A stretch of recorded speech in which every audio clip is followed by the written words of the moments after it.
Just a quick video on how to skip the basic training in Valorant and get right into the action. If you're looking to bypass the tutorial, there's a simple way to do it. Here's how.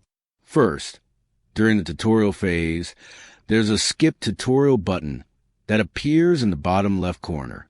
All you need to do is click on that, and you'll be able to skip the tutorial and jump straight into the game. But if for some reason that option doesn't appear or you want to try a different method, there's another trick you can use. To do this, launch the game and wait until you spawn into the range. Once you're in the range, what you want to do is disconnect from the internet. You can do this by either turning off your Wi-Fi or unplugging your Ethernet cable. Wait for the game to stay in the loading screen, and then when you're on the range loading screen, reconnect your internet. You can turn your Wi-Fi back on or plug the Ethernet back in. Once you do this, the Welcome to Valorant pop-up should appear.